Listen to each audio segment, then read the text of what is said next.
हिंदू धर्म के हजारों रहस्यमयी चित्रों और मूर्तियों में एक रूप सबसे अद्भुत है।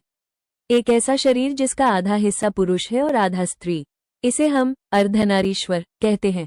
पर क्या ये केवल एक कला है, या इसके पीछे छिपा है ब्रह्मांड का वो सबसे बड़ा वैज्ञानिक सत्य जिसे समझने में आधुनिक विज्ञान आज भी लगा हुआ है? क्यों देवों के देव महादेव को आधा शरीर त्यागकर माता पार्वती को अपने भीतर समाहित करना पड़ा? आज की इस विशेष प्रस्तुति में हम उस परम सत्य की गहराई में उतरेंगे। कहानी शुरू होती है समय के बिल्कुल आरंभ में। पितामह ब्रह्मा ने सृष्टि की रचना का उत्तरदायित्व संभाला था।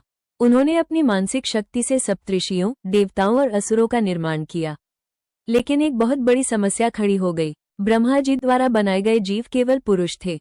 उनमें प्रजनन, रिप्रोडक्शन की क्षमता नहीं थी। जैसे जैसे समय बीतता गया, ब्रह्मा जी ने देखा कि उनकी बनाई हुई सृष्टि आगे नहीं बढ़ रही है। जो जीव मर रहे थे, उनकी जगह नए जीव पैदा नहीं हो पा रहे थे। सृष्टि रुक सी गई थी। ब्रह्मा जी चिंतित होकर विचार करने लगे, क्या मेरी रचना में कोई त्रुटि है? संसार में विस्तार कैसे होगा? अपनी समस्या के समाधान के लिए ब्रह्मा जी ने परमेश्वर शिव का स्मरण किया। उनकी कठोर तपस्या से प्रसन्न होकर महादेव प्रकट हुए। लेकिन इस बार उनका रूप वो नहीं था जो ब्रह्मा जी ने पहले देखा था। ब्रह्मा जी के सामने अर्धनारीश्वर रूप खड़ा था। शरीर के दाहिने भाग में भगवान शिव थे, जटाधारी, भस्म लगाए हुए, शांत और संहारक।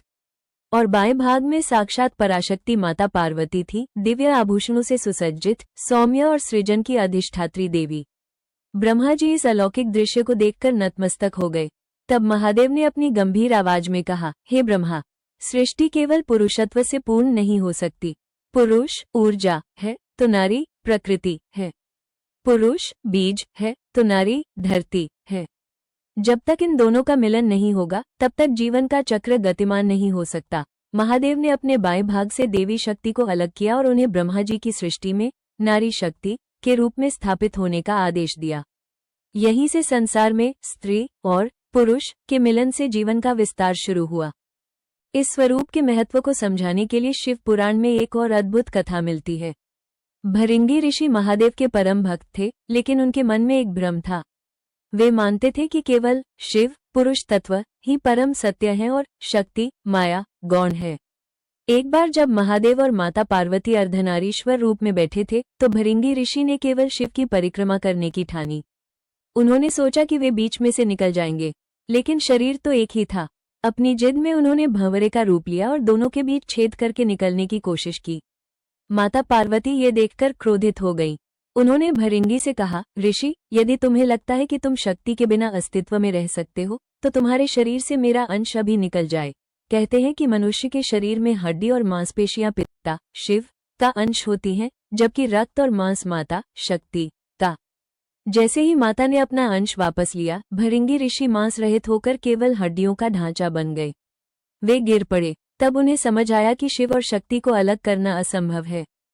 दोस्तों, अर्धनारीश्वर का संदेश केवल पौराणिक नहीं, बल्कि बहुत गहरा मनोवैज्ञानिक साइकोलॉजिकल भी है।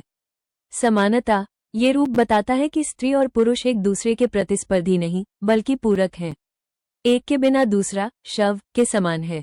भीतर का संतुलन, अध्यात्म कहता है कि हर इंसान के भीतर एक हिस्सा शिव लॉजिक्स रीजनिंग है और एक हिस्सा शक्ति इमोशंस इंट्यूशन है।